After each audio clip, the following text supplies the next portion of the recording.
I want to recognize Jane Garrow, who was so graciously hosting us here. She's the principal. And she has numerous times throughout this year hosted groups because it is a very unique facility. The other thing that I would say to you about this facility, because I think it's really important to know this, and you all gave me the floor, so I'm going to take a couple of minutes as an ad for Greenville County Schools.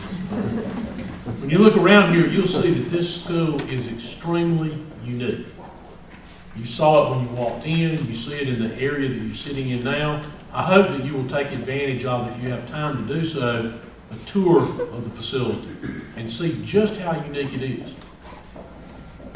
But we want to make sure we can offer those same kinds of opportunities in places that weren't uniquely designed for it. So at the same time that the curriculum was designed for this school, which drove the design of the building, there was another group, another faculty across the district, led by another principal, in a middle school that looks, in fact, it looks exactly like about 6 other of our middle schools, because they were built off the same set of plans. Designing a curriculum, a STEAM curriculum, that includes the same concepts, the same techniques, the same approaches. It is a dual curriculum designed in parallel with this one that's being delivered at Sevier Middle School and that we can roll out to other middle schools in the county. So when you, and I think, I'm always impressed when I walk through here, I think you all will be, but it's great to have this impressive facility, but know that the program we have here is a program we can do and are doing and will continue to do in other places in the district. It is great to have outstanding facilities. They are a boost to what we do. They help to attract and retain the best teachers. I think they help to recruit individuals and corporations into the community. But the real quality is what goes on inside the building, and that is directly related to the quality of the teacher in the classroom, the program, and the quality of the principal. So I just wanted to share those things with you. I would ask that members of the panel come up and join me now. First, to my immediate left, Andy Inabinet, who sits in that seat today, having been a retired school principal, having also been a local elected official, having served several terms on the Seneca City Council, and now currently serving, I believe, third term on the Oconee County School Board, where he currently serves as chair. And from my past experience with Andy, also a good neighbor. You know, used to be neighbors. Faye Sprouse is next to Andy. She is the superintendent of Ware, Shoals. Faye also has a little different background that also lends itself to perhaps a little different perspective, because she has been a small business person. And I will not tell you that business, but you might want to ask her later, because it's the most interesting business. But so, Faye, we appreciate you being here as the superintendent of Ware, Shoals. And Dr. Russell Booker, who is the last panelist, who is the superintendent in Spartanburg District 7. I think you already made clear, Spartanburg City Schools. You seem to very quickly distance yourself from those other 6 guys over there. But also, Dr. Booker serves currently as the president of the South Carolina Association of School Administrators Superintendents Association. So he not only is providing leadership in Spartanburg 7, but provides leadership to all of us at the state level. So we're most appreciative to have these 3 here and to have them share with us their perspective that I think both Dean and Chuck set the stage for in their comments. When we had this gathering earlier in the year of school board trustees and superintendents and some other district level folks, a lot of things were discussed. And a lot of things that were discussed there related to a lot of the past topics of 10 at the top, and I think really get into some of the core reasons that 10 at the top exists. So what we did today in preparation for this presentation this afternoon, this discussion, because I think we also have a little time at the ending where they may ask the panel questions if they don't take off. But the questions that we've set ahead of time are based on the meeting that we had earlier and past 10 at the top forums and the direct version of 10 at the top. So we hope that the questions and the answers that you hear will be meaningful to you, and that might generate some questions on your part that you wish to have these folks answer when we conclude the prepared question. But I'll start with the first question. I'll ask each of our panelists to speak to each of the questions. And so the first one being, what do you see in your role as being the role of pre-K education, pre-K to 12 education, in shaping the future of the Upstate? How do you see that? Andy, I'll start with you. Well, as you said earlier, that's part of just about everybody's mission statement, is that they're going to have good quality school systems and support education. And if we're talking about economic development and we're talking about recruiting industry and creating jobs, who's going to train them? But us in the public schools. That's where they're going to go. We're going to train most of them, and we've had to make those adjustments in our school system because the needs have changed. And the jobs that we're training for now weren't jobs we were training for 20 years ago or even 10 years ago. And the kids that we've got in school, by the time they get through, the jobs they'll have, you know, we're probably not training them enough now as it is. So I think it's obvious that the role of education plays an important part, and I'm really glad to see that education seems to be getting more of a seat at the table in discussions. Everybody puts it in their mission statement, but not everybody invites them when they're having discussion with the industries coming in and council meetings or state legislative meetings. They don't always ask educators, what's your opinion? What did you think about it? How can we improve this? What can you do for us? And so I'm glad to hear that we're having a seat at the table in more cases and getting input, because we are going to be the ones training this future workforce as we recruit. What might be your unique perspective on that same question? Well, I believe, of course, the workforce of tomorrow is in today's classrooms. And of course, the skills that you're talking about, we're responsible for those, but we're also responsible for the attitudes that they acquire as they go through. And those are critical parts of the future employees. It's the attitudes that, showing up to work on time and being cooperative, working in teams, being creative. We have to teach children how to be creative thinkers.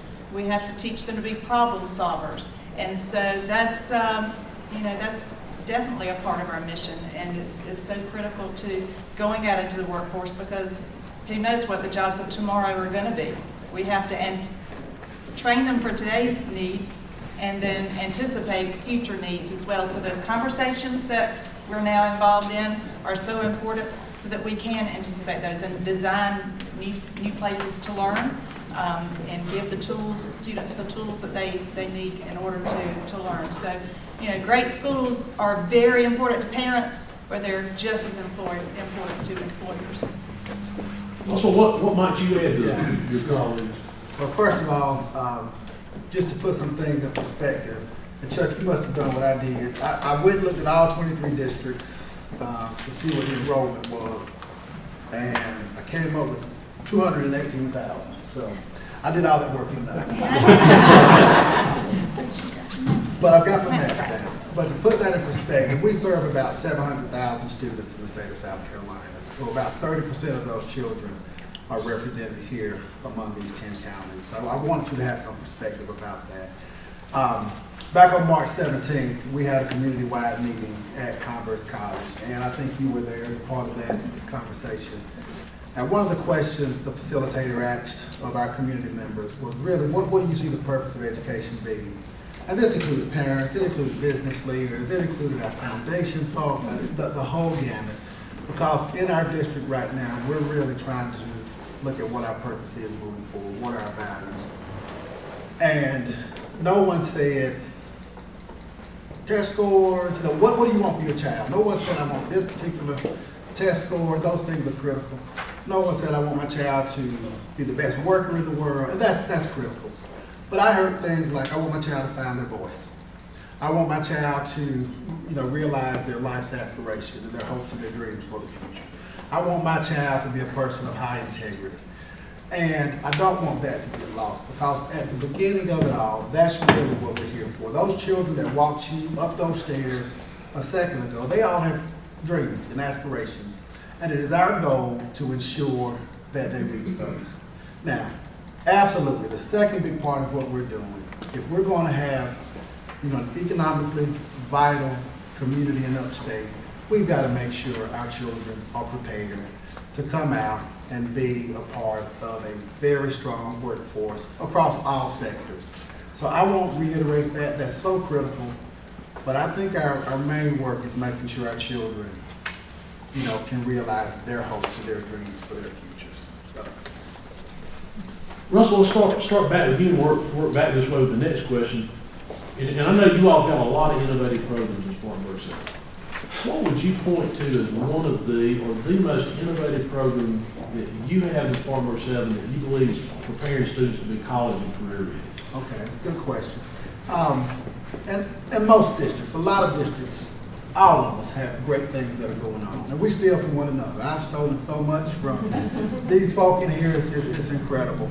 And I won't say it's an innovative program because, they've been around for about 10 years now. But I will say it's a promising practice that I hope takes fire across South Carolina. But 2 years ago, we started an early college initiative. And I don't know if you're familiar with early college programs, but the whole premise of early college programs are to take students who are typically under-resourced or first generation, and they're bright children, and they have the potential to move forward and to go on to college. But these are typically those kids that, 5 years down the road, you'll look at them and say, why didn't that child go to school? And it's because there were some barriers that were in the way. So with our early college program, we had to target where our most critical areas were. And in my district, like many parts of South Carolina and many parts of the United States, it was in our male students. Far too many of our male students are not graduating. Far too many of our male students are not matriculating on to college. And when they do, far too many of them are leaving college too early. So that's where we started. And going to a private partner in our district, a family who cares deeply about our community, I talked to them about this particular program. And what happens in an early college program, you take 9th grade students, and they began earning their college coursework. So we partnered with Spartanburg Community College with our first cohort last year, and those students earned 12 hours of college credit. This year they're earning 12 additional hours, same thing next year. Our hope is when they graduate from Spartanburg High School, they will not only graduate with a high school diploma, but they'll graduate with their associate's degree or an equivalent amount of transferable credit. We're adding our 3rd cohort next year. Our county has now come together in 7 districts, and we've started a county-wide early college program. Our girls are going through that program. And what happens now is these children have skin in the game. Families have skin in the game. They see that college is there for me. I can do this. And they're taught by college professors. So when they graduate, if they decide, I'm ready to go into the workforce, they can do it. If they say, I want to go on and do a transfer program and obtain my 4-year degree, they can do it. What we're hoping will happen our junior and senior year is that we can start providing mentors like yourself, apprenticeships, so we can get them into the workforce so they can start realizing what it takes in the world of work. So we're proud of that, and North Carolina has over 100 early college programs. They're state funded. So just about every county in North Carolina with their community colleges, they've got those programs in place. They've been doing it for 10 years now. So I think that's something that will go a long way. If we can fund it for our best and brightest for their AP kids, and they can earn all these college credits, and they can leave Spartanburg High School with 40 hours of college credit, I think we need to do it for a lot of our kids who are under-resourced. So that's why we decided to make that investment. Faye, what about Ware Shoals? What do you point to there as a really innovative program to get folks ready to be ready for college, ready for career? The past 2 years, we've been very fortunate to be a part of a national research study funded through the Department of Education, U.S. Department of Education. Is one of the innovations grants, investing in innovations grants. 3 school districts in the state this year and last year were selected, and it's based on rural school districts with a certain level of poverty. And we were just fortunate enough to be in the first round. And our teachers in grades 7 through 10, English language arts teachers, have been exposed to some really high-quality professional development in the area of writing. And this is called the College Ready Writers Program. In the College Ready Writers Program, teachers are partnered with the Upstate Writing Project at Clemson, and they get just great professional development in order to teach children how to be great writers. And these are children who can write informational pieces and argumentative pieces. Those are typically the types of writing that our students do not get experience in. So we have seen our students, our teachers grow exponentially from the professional development. Think about the value of 90 hours of professional development over the past 2 years, and it's been free because we've been a part of this grant. And it is a national research study, as I stated, so it's in 20 states. And each fall and spring, writing prompts are taken from our students that are in the project, and they're entered into the national research base. And a study will be coming out after the 5-year cycle of the grant. So we've been in it for 2 years. Our students have just grown so much. They become much more critical thinkers because they're having to read pieces and having to evaluate what pieces of those selections that they're reading to use as warrant and claims in their writings. So we have just been very, very pleased and fortunate to participate in this, and it's been focused on students in 7th through 10th grade. Now the English teachers want to, and have been reaching out to the content area teachers to have students write in the content areas using the same high quality techniques that they've learned. So it is pervasive, it's going throughout the grade levels and entering into the content areas, and I think that our students are going to be so much better prepared for college and career, having these writing techniques under the belt and a lot of experience. So we've enjoyed this. Andy, what about the school district of Oconee? I think in Oconee, it's much like Spartanburg. We have a pathways program that we work with Tri-County Tech, which is a neighbor, and we're doing very similar things. We have the AP courses, and the top students get those credits and go on to college, and they're headed to a 4-year school. But we have a lot of the same similar students who may not be wanting to go to a 4-year college, but want to continue their education. They want to have a good job and a strong career, and so we get them interested in tech programs and get them enrolled in some of their degree programs, so that transition from 12th grade to college is very smooth, and they already have a lot of their units in close, if not having an associate degree at least, and then they can make a choice whether to expand on that career choice that they made and go to work, or if they want to continue in their education. And we are realizing that not everybody needs to be pushed towards a 4-year degree. And most people talk about that, and we'll get them in, they got to get ready for college. Well, that's not suiting everybody, and a lot of them, they all make more money than teachers getting salaries in any career. If they go down to tech and learn, they're going, if they do well, they're going to come out and contribute. It's also helping out dropout rate. We're giving opportunities to some of these kids, as you were saying, that might not see a chance for them to go to college and say, why do it? Why hang in there? So we've seen our graduation rate going up every year for the last couple of years. So it's been an excellent program, and we look forward to continuing that with Tri-County. And Burke, just to say, so most of you are familiar with AP Advanced Placement. Well, this is called dual credit, where you can earn those college credits while taking your high school coursework at the same time. If I go into the third question, start with you. Tell us some sort of innovative kind of partnership that you all have in Ware Shoals District with some, maybe a nonprofit or maybe a business, industry, or what would you point to as being one of those innovative kind of public-private partnerships? Well, I'll go way back. 1999, was a year that our town and county and school district worked together to build the first, I believe, in the state, county/school library. So we have a facility that was built with public and private funds that's used by the county. They needed a new library in our area, a branch library. Our school needed a new library. So we were, I believe, the first in the state and one of the first in the nation to have that community space. So that has benefited our town and our school district very much. We're a very small district with limited resources, so we have to do things in creative ways.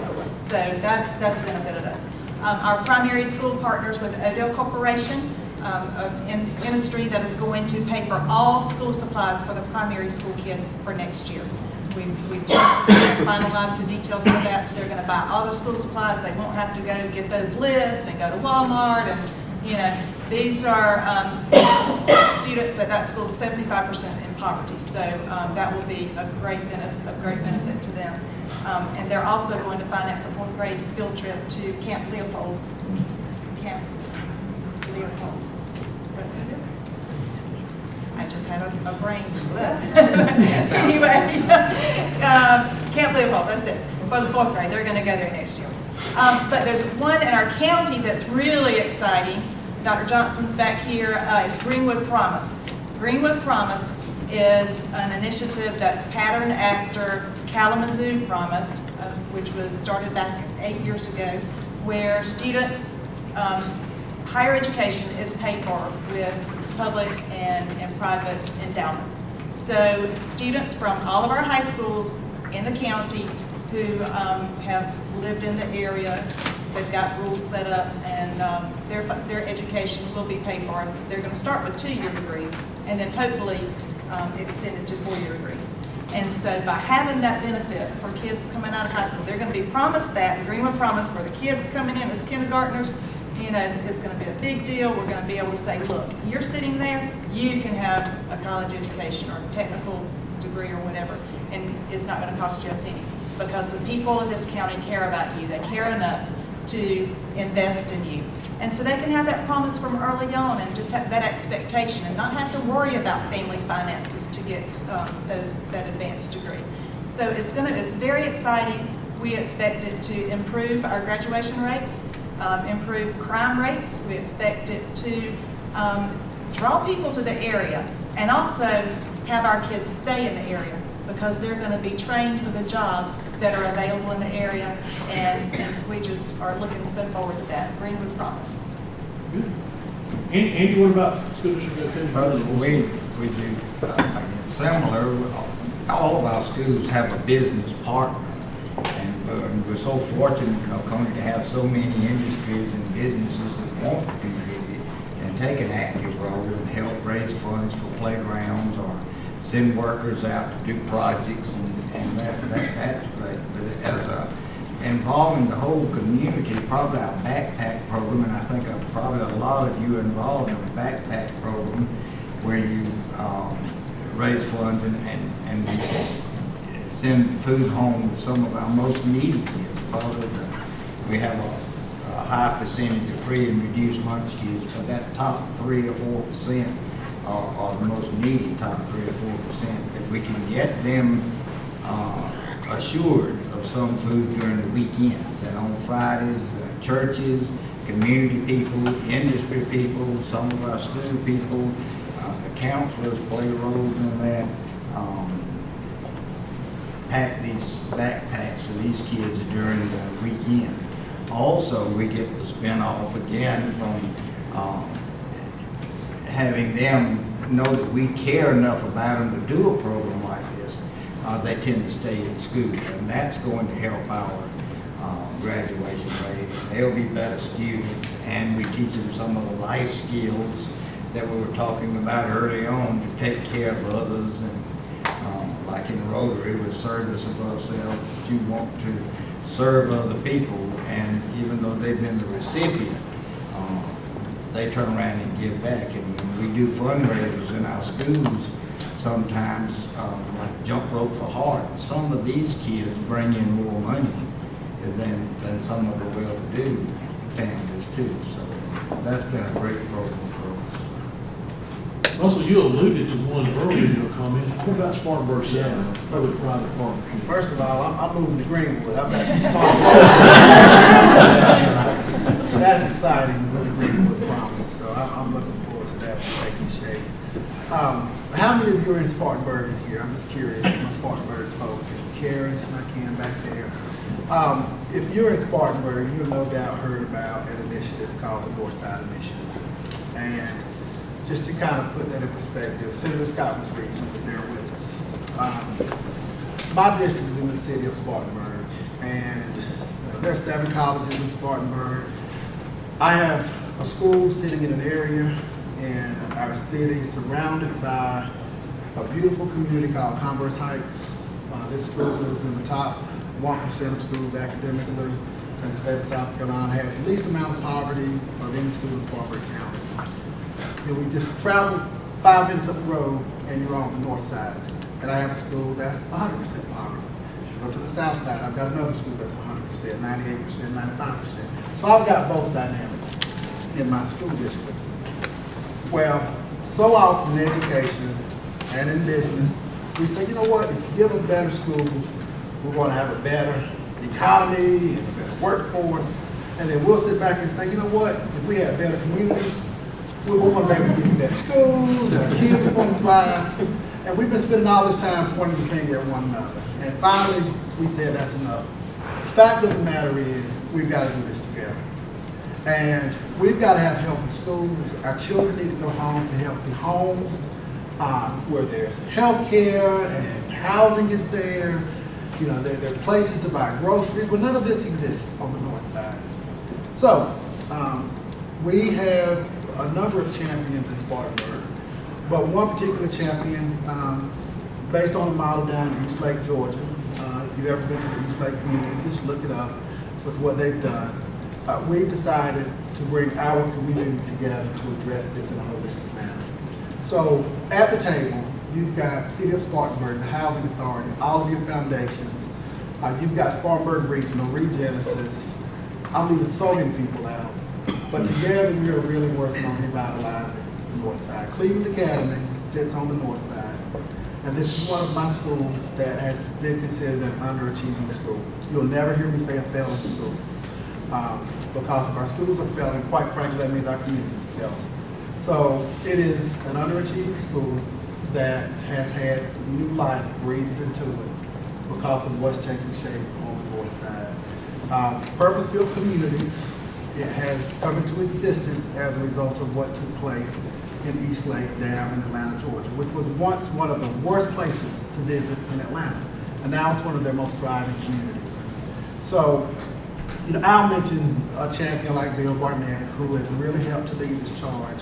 So going to individuals and businesses, we've leveraged, you know, millions of dollars to put towards this. Now we're crossing our fingers, and if my folk from Tim Scott's office and Trey Gowdy's office can, you know, do your thing in Washington, we're vying for about a $25 million Choice Neighborhoods grant that will really help us revitalize that neighborhood. Early childhood education, community wellness. We just opened a farmer's market there. People can get healthy foods now. You know, we've had foundations donate millions of dollars for this early childhood center. We're looking at a wellness center. So I think this model, if it proves to be what we think it will be, might open some eyes and let people know that we've got to do this together. When kind of following along the lines of doing things together, and there's been several comments that have been made here this afternoon. Earlier, and some things Dean said, Chuck said, things the panels have said about having our role, educators' role, school district's role in economic development.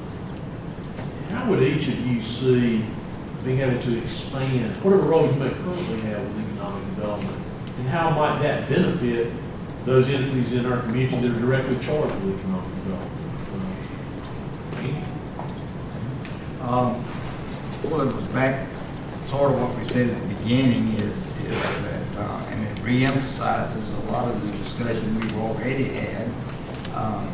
It's good to have a seat at the table. It's good that education is being invited and realize what an important role this is going to be.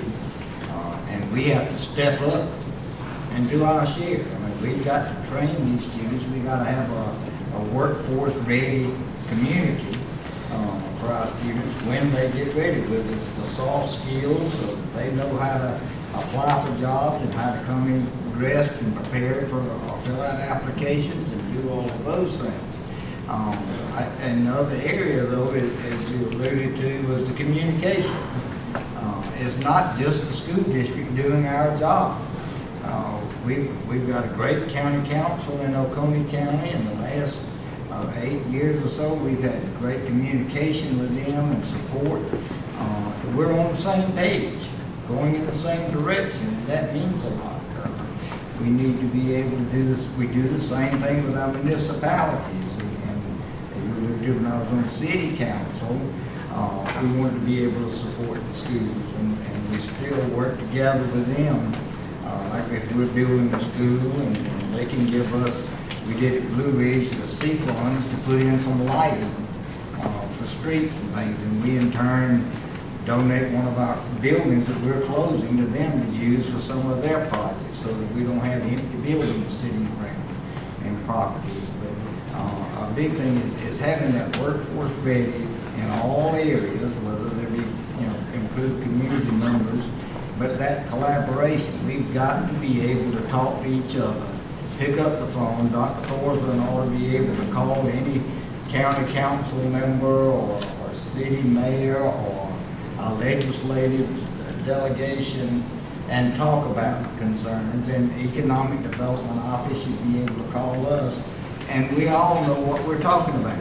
We're all on the same page. It's not one group over here trying to do one thing and another group trying to do another. We're supporting each other, and I think that's going to help us tremendously. Tony, how would you see expanding that role or improving that communication? What specific things would you see there? Well, there's a new group in our county called the Industry Council, and it has sprung off of some surveys that were done by the Partnership Alliance, which is the economic development group in Greenwood County. There was determined a need to have the communication and the cooperation of education and industry, get everybody together in a room, let's communicate, let's talk about the needs, let's talk about what we can do together to move things forward. So we're going to industry council meetings now, and we're actually planning a showcase this fall, a business and industry showcase. And our students are going to be bused there. We're going to start small. We're going to do 8th graders, I believe, and 11th graders this year, and let students actually see what, meet with industry leaders, and also to just learn what kinds of skills that are required for the workforce today. And so we think that will be a positive experience. It's based off of the Anderson-Oconee Pickens, I believe they have a similar showcase as well. So that's an expansion of our role. We definitely just need to work together to communicate, to just push forward and figure out creative ways to work together to make things better, because we need to hold hands in order to strengthen our communities.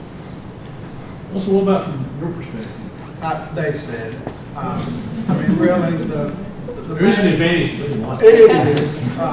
If Ed Levitt were here, our city manager, Ed spoke at my state of the district not too long ago. It's undeniable that the success of our city is inextricably tied to the success of the district. And the success of our school district is tied to the success of the city. So I think first coming to that understanding that we're married, whether it's the city of Spartanburg or our small municipalities and the school district, it's all the same. So out of that, I think you've got to have that common philosophy. And then I think some beautiful partnerships come out of that. So when we sit down and talk about an incentive for a local business coming in, we sit down. Because I want that business there just as badly as the city does, our workforce investment board does. They want those parents moving in. So it's been said, but I think really just making sure everybody's on the same page. Well, you had the advantage of him answering that question for you before it got to you, so this time we'll start with you. Yeah. And I want to go to that last question, because I want to be able to get to things that these folks out here maybe want to talk about. And one thing that, and I didn't say this when you were introduced, but Russell, Dr. Booker is really a recognized leader nationally in infusion of technology in his school district. And so that question goes to asking each of you to describe for us, what do you see as your most effective infusion of technology into the instructional program? Well, I think first of all, helping our community understand that technology is a part of society today. There are still people out there who feel like those kids don't need that. How many of y'all put 7-Eleven Millennium Drive in your GPS to get here today? Still didn't get here, but a little roundabout got me. But there are still those that would say, our children need to know how to read a map. You know what? They probably do. But I can't remember the last time I went and pulled a map out, found the street address, circled it, put my map in my car and came. Because there's really no need to do that today. So why did we go down this road? We're a one-to-one school district. In our district 2 years ago, our board made the decision to put a digital device in every school. So in grades 3 through 5, every child in my district has an iPad. In grades 6 to 12, every child in my district has a MacBook Air laptop, and they go home with the children. First and foremost, we wanted to close the digital divide, because in today's day and time, I think it's immoral for children to have resources and some don't. There was a time in some schools and children had textbooks and some didn't. And I think that's what technology does today. So that was our first goal, was to close the divide, and we made that investment. We had to do some things differently, but we went down that road. The second thing that's a reality right now is the information is out there. You don't need a teacher standing in front of you to give you a bunch of facts. Because quite frankly, all you need to do is push that button and Siri can tell you most of what you want to know. So with all of that being said, we've got to change how we teach and learn. And I think so much focus has been placed on the teacher that we've forgotten about the learner. So our goal has been to shift our focus to how we learn in the classroom.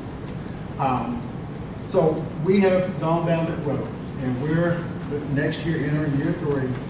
And I think it's been one of the most beneficial things we've ever done for our children in our community. I want to thank our legislators. I want to thank our governor. Last year, they infused $30 million to go towards technology in South Carolina. That promise held true again this year. And there should be another third year coming with that as well. We're fortunate in the Upstate. But I've got friends and colleagues all over the state of South Carolina. So as you walk by that window a second ago, I saw those kids in there with their technology and their Mindstorm, robots. They were doing some great things. You see these access points right here. There's one here, there's one here. There are some schools in this state that don't even have an access point in their school.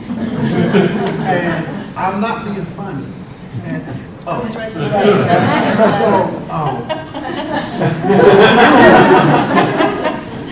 So I just want to say, as we look at some of the things I think we can do to really push our children forward, if we can push technology and infrastructure into our school, give every child an opportunity, it's going to make a world of difference. My 2 boys, I'm sorry you told me I have to go first. My 2 boys, when they come home, you go the whole time. they come home from school, especially the 8th grade, taking honors algebra 2, which Mom and I, he's passed our limit now. It is so easy for us, and so easy for him, to just go online and find it. But I think about those children who don't even have that capacity to do that right now. And as we do that, that achievement gap that's already wide, if we don't close that digital divide, it's going to continue to widen. So I think this is the moral imperative for our state. Andy, what about school district? Well, he's already answered. Well, it is similar, the same things we do have when we're building new buildings, We have people come to the school board meetings. Well, when I was in school, you could touch the walls on either side of the hall walking down it. And, I don't know what that thing is over there. Yeah. I don't want those, Bert. you don't need it. And I did okay, but that's, and they're in their 70s now, and that's kind of questionable as to how they would function in today's society. So exactly, and the kids grasp it. If we can put the technology in their hands and get it to them, if I have any problems, I go to one of my grandchildren and say, would you fix this for me? And they can clear it right up, and I still don't know what they did. But as long as my phone works or the TV works or whatever, they've taken care of it. We have put in a program called Google Apps, and using that gives our students a lot better chance to communicate. You can communicate better with the teachers and the students. Teachers can share ideas among themselves and collaborate when they're doing this from school to school, not just within the school. They can do this at home on their own devices, or they can do this in our school devices. And I wish we were able to have an iPad in the hands of every child, and we're adding some every year. We're getting there. But in implementing programs like Google Apps and stuff that I don't understand, but my grandchildren can explain it to me, and if Dr. Thornton can explain it, but those kinds of programs are making a difference, because that's the reality of the world. I mean, that's just what the children are going to have to do when they get out. We talk about preparing the workforce. When they go out and have to operate robots in the industry, and a lot of the manual labor jobs have been replaced with robotics. Somebody's got to program the robotics. Somebody's got to be able to work on it, and so we need to train our children with the technology so that they're ready. Faye, you've already indicated to us you've had some challenges with that, but I'm sure there are also some high points in what you all are doing with technology. So speak to either of those if you wish to. Well, my newest building is 60 years old, and my oldest building, our high school, is 90 years old, built in 1926. One of the most beautiful high schools you will ever see. It's beautiful architecture, but yeah, we've had to try to upgrade it, keep it upgraded. We don't have one-to-one technology yet. We do have dreams and hopes. While I dream my hope, South Carolina my hope. You see that Promethean board back there? We're going to have those in every classroom next year. Thanks to, as I said, we have to do things creatively. We did a bond issue.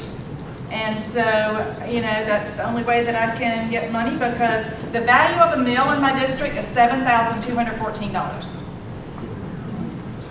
So local. What's the value in Greenville? Operational mill is a little under $1 million, and debt service mill is a little over $2 million.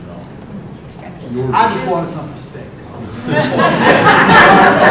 There's a little bit of disparity across even the upstate.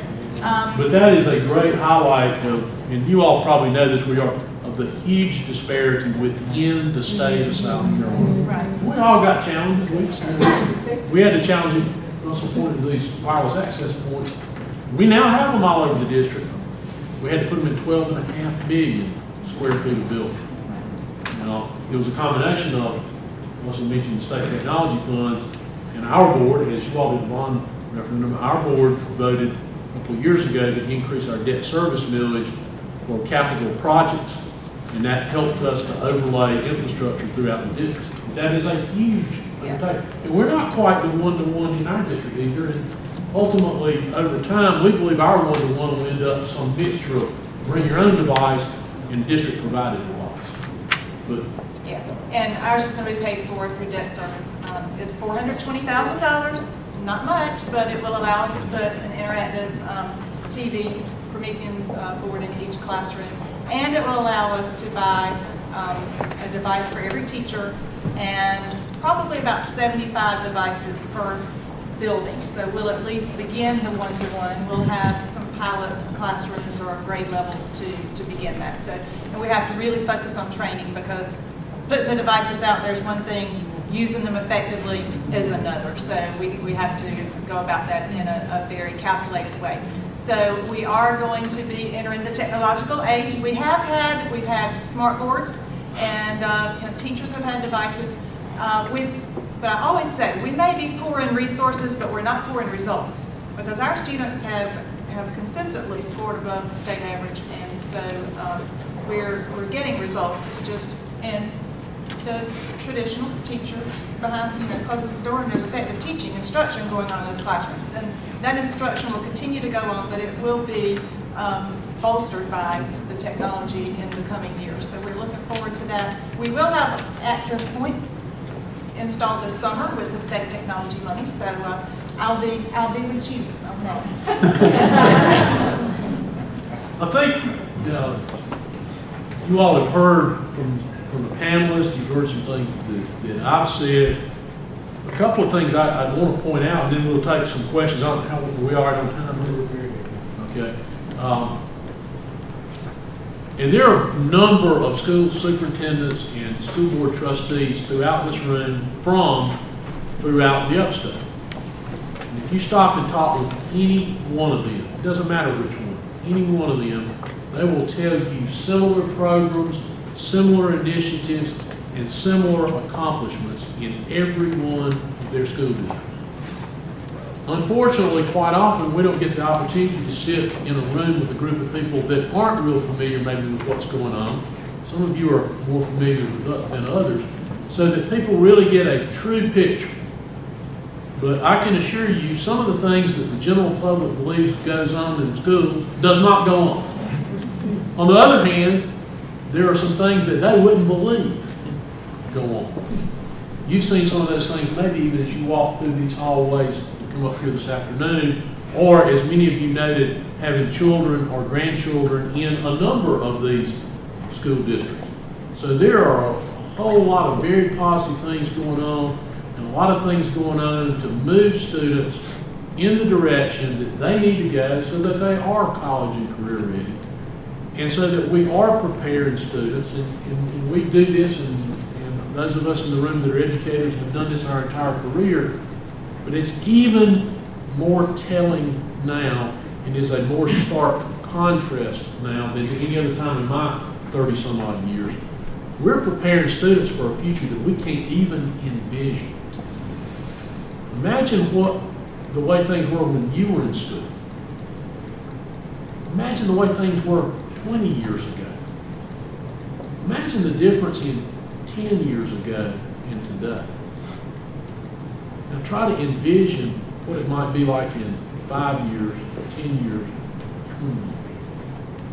So it comes back, I think, to us in making sure each of them made this point at a different time in their responses of us preparing students to deal with that unforeseen future, and particularly with preparing them with the skills to all that stuff you can get from Sarah and from talking to your smartphone or pushing buttons.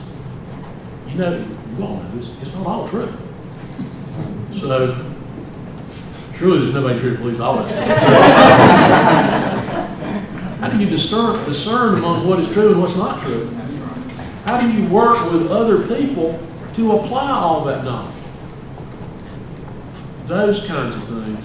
And all of us in our own way, and in ways we've stolen from each other, are trying to do those things to prepare students for that future that is almost impossible to predict exactly what it will look like. So hopefully we've answered some questions that you have, but now we will answer any questions that you might want to ask of any of us individually.